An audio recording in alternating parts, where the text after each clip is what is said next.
So this is a Master's of Arts in Pastoral Ministry program. So what exactly does that mean? What do we envision by that? By Pastoral Ministry Master's degree, what we envision is providing sort of two pillars for our students: knowledge and ministerial skills, right? So the content of the faith, right? Theology, history, moral theology, ecclesiology, the study of the church, spiritual tradition, liturgy, all of that sort of the content of the faith that is passed down to us from generation to generation. And then the second part is ministerial skills. How do we in the 21st century minister to the people of God, minister to people who are not part of our faith tradition? How do we interact with them? And of course, there are better ways of doing that and worse ways. You know, just shaking the Bible at somebody generally is not a good way to minister to somebody. So it's content and skills. Now, I said it's for pastoral ministers. What do I mean by that? Well, we talk about pastoral ministers in the broadest sense. So certainly if it's somebody who works for a parish, for example, a director of religious education, a pastoral associate, something like that. But we mean that in the broadest sense. We have retirees in our program who aren't professional ministers, but they are very active in their parishes. Youth ministers, campus ministers, catechists, K through 12 theology teachers. Permanent deacons, we have one permanent deacon in our program. We have one religious sister in our program. We have 4 former seminarians in the program. We have baby boomers. We have people in their 20s, professional ministers. We have one woman who has 7 kids. And I say, in a sense, being a mother or a father, that's the most important pastoral minister, right? Your charge as a mother or a father is to pass down that tradition to your children. So how do you do that? And it's going to be different if you're a mother or a father compared to a professional minister, right? So giving those skills. So we envision pastoral ministers in the broadest sense.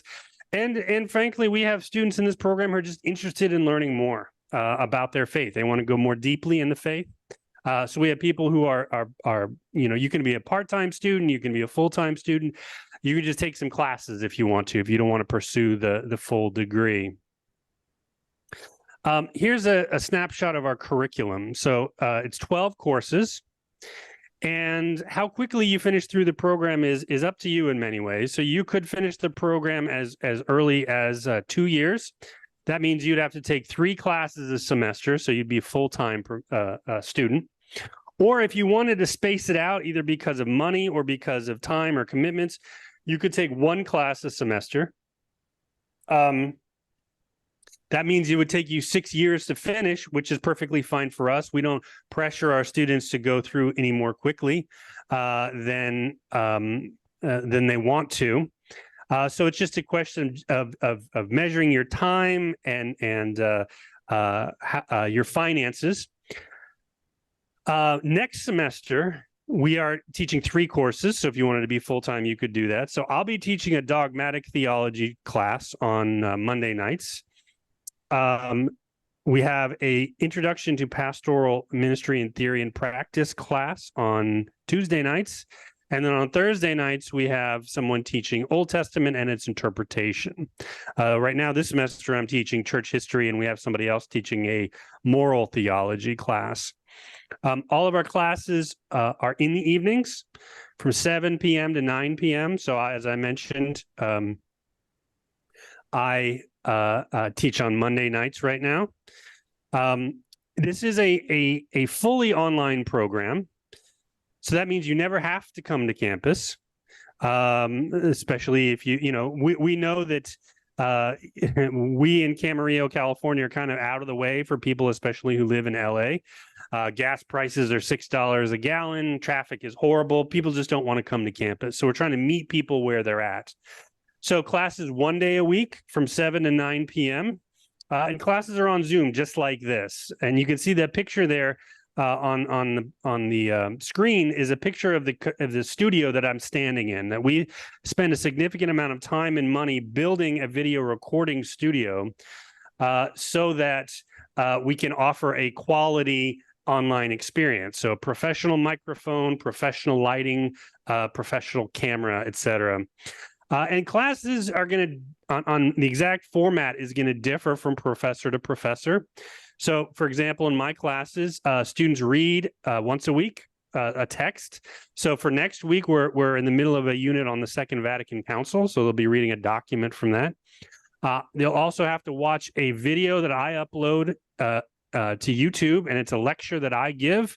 So you can watch that whenever it fits your schedule. If that's 3 a.m, you can do that. And then you come to class on, in my case, Monday nights, and for 2 hours we talk about the text. What are the implications of this particular text, for example, for ministering to the people of God? What is this teaching us? What are the skills or the content that it's giving to us? In my classes, we don't have exams. Students give presentations, a couple of different presentations, and also a paper at the end of the semester. But other professors might not have presentations. They may have, for example, a paper and exams. So every class is going to be a little bit different, but that's the general format. 7 p.m. to 9 p.m. one day a week. I talked about content and specifically curriculum. Now let's talk about the skills. What skills will be developed? So, for example, these are skills that are transferable from different sort of job to job. If you are a professional minister, maybe you start out as a youth minister or young adult minister, and then as you grow in your ministry, then you might shift to a different job. You do pre-Cana program or an RCI program. Pretty much every parish leads a Bible study, for example. So how do you do that well? What's the difference between simply asking someone how the Bible makes them feel as opposed to sort of going deeply into the sort of objective meaning of the text? So a variety of different skills that can be transferable depending on a particular job or a volunteer opportunity or position that you have.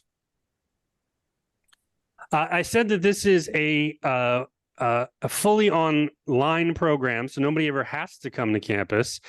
However, we do have optional Saturdays. This is one Saturday per semester where students can come to campus, and we do a variety of things. You can see the picture there is a picture of our chapel. So we begin with Mass, and in fact, our very first one is going to be this coming Saturday. We are going to have Mass and then a variety of presentations. We have one deacon who's going to be presenting on how to minister to the Vietnamese community. We have another presenter giving a presentation, how do you minister to the Hispanic community?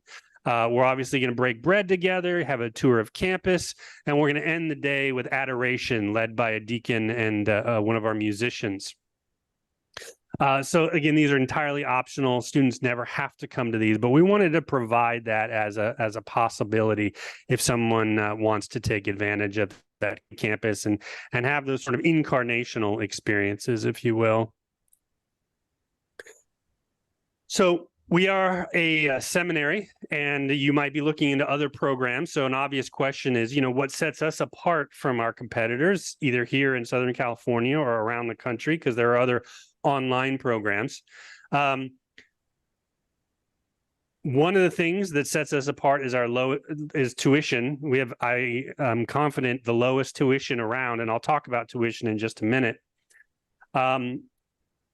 Number two, because we're a seminary, we're going to be a bit different from other schools like a university. And some of the faculty that teach in our program also teach the seminarians, and in many ways give the exact same content or teaching. So, for example, a colleague of mine right now, Dr. Elizabeth Reichert, she's teaching moral theology in our program on Thursday nights. But she also teaches the seminarians. So she's basically teaching the same class with maybe a few minor tweaks. As I mentioned, our optional Saturday gatherings, some schools don't offer that at all.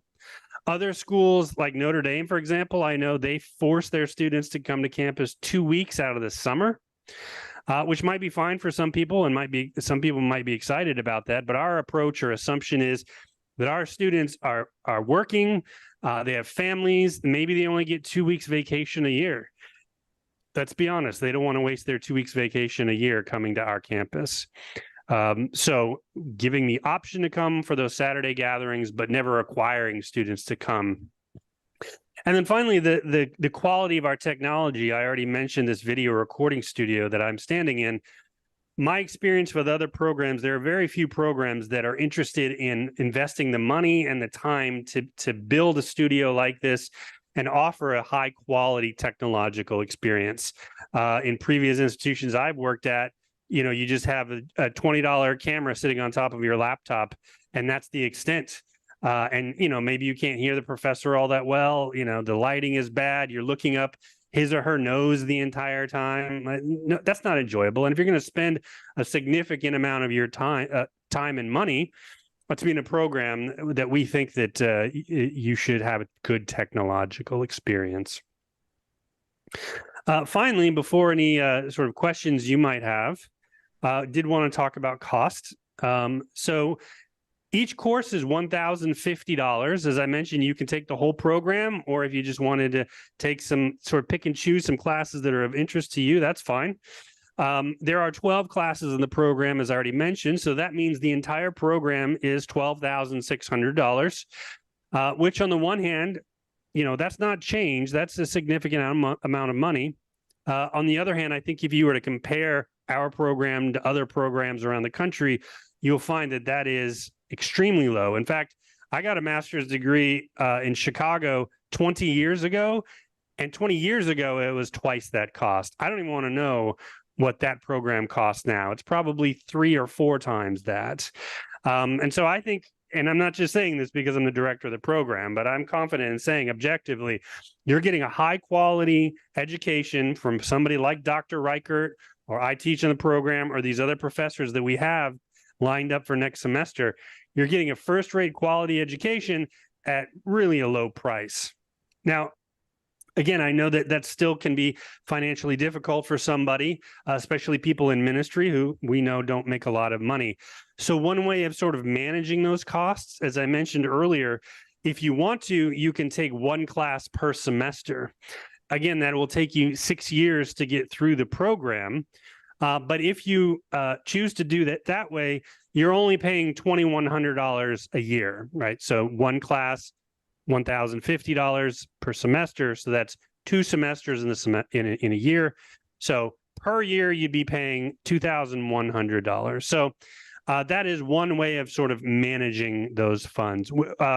We do not have the ability to offer federal loans because we do not take, as an institution, we do not take money from the federal government. When you take money from the federal government, there are strings attached. And so our goal is to give the tuition as low as possible to make it sort of manageable. And I'll say one final point here about tuition. Oftentimes graduate programs are like car sales. If you go to buy a car and you read the sticker price and it'll tell you one price, but at the end of the day, after you negotiate and you got to pay taxes and you may have additions like undercoating or all that stuff, you never really know at the beginning what you're paying, right? Which is one of the reasons why people hate buying cars. But I want to reassure you, there's no sort of hidden costs here. Our administration basically took the approach of people in ministry don't make a lot of money. So what we're going to do is we're going to have a very low tuition. And then the hope is we're going to have a lot of students. And so it's that model of low tuition, but high number of students so that we can pay our bills. So that's the general take. And there's no, this is not a sticker price where things will be different, either through scholarships and lower it or hidden fees to make it higher than $12,600. This is the price that the program is.